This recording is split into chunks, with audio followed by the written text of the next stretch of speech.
The 16mm 1.4 DCDN Contemporary is one of Sigma's most recent lenses for mirrorless systems. It's available for Sony E-mount and Micro Four Thirds, both of which we had the chance to test. The barrel is constructed from a mix of plastic, metal, and thermally stable composite, and its brass bayonet mount is sealed against dust and moisture. Despite being fairly light, it isn't a small lens by any means, so it's best to use it on mid-sized to large bodies in the case of either system. Most of the barrel is occupied by the large fly-by-wire focus ring. The deep ridges give you a good grip on the ring, and the fact that it's made of rubber means it's comfortable to hold even in cold temperatures. Other features include a 67mm filter thread and a detachable pedal-shaped lens hood that can be reversed over the barrel.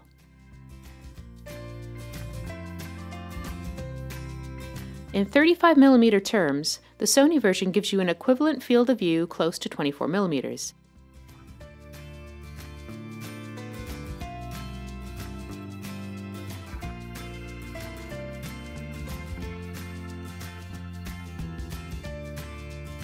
The optical quality at the center is very good straight out of the gate, though 1.8 is visibly sharper than 1.4 at both close and long focus distances.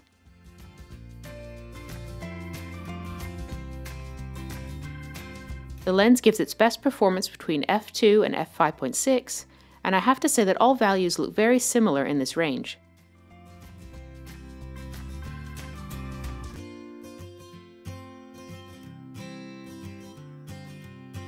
Diffraction starts to show at f11, but only becomes problematic at the slowest aperture of f16. The corners aren't as sharp as the center, but the performance improves once you stop down to f2 and beyond.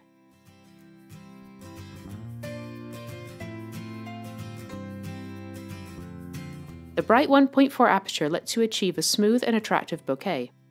The out-of-focus areas are rounder at the center than in the corners, but gradually become uniform as you stop down.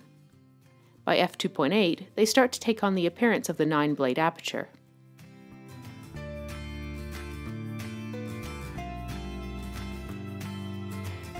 The lens incorporates the latest technology from Sigma and is able to digitally correct distortion. As a result, neither the straight-out-of-camera JPEGs nor the RAW files with the appropriate lens profile displayed very much barrel distortion. Vignetting is present up until around f4, but isn't overly invasive even at the fastest aperture. Chromatic aberration is the only real weak point at the fastest apertures, but the worst of it disappears by f2.8. As always, you can eliminate it in post-production. As for flare, it only occurs in very strong backlit situations, such as the images you're looking at now. It usually takes the form of green orbs or polygonal shapes.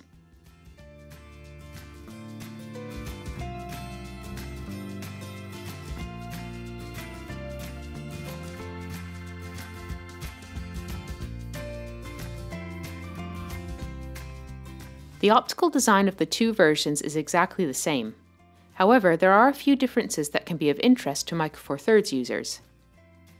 First, the lens gives you a narrower field of view, which is equivalent to 32mm and 35mm format.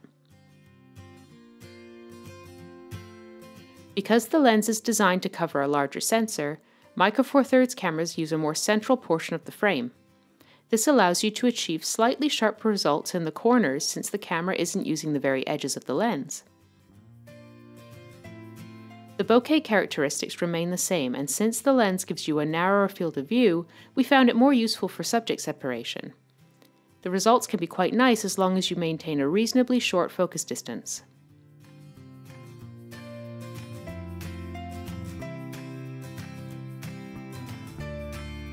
Vignetting remains present, although it's slightly less pronounced here as well. Distortion is well corrected, and once again, the only problem you have to deal with is chromatic aberration at the fastest apertures.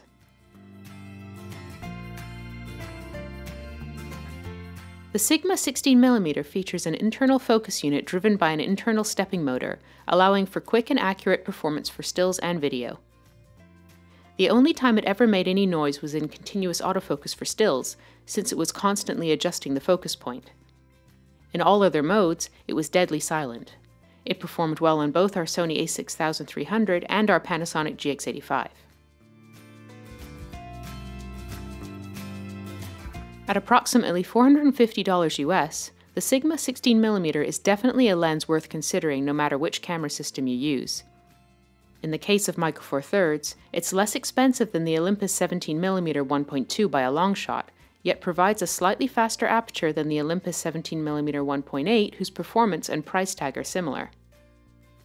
As for Sony, it delivers far better optical quality than the Sony E16mm 2.8, which is currently the only other 24mm equivalent lens for the system with autofocus. The only thing that might put you off is the size of the lens, especially if you own a small camera body. Otherwise, it's a definite winner.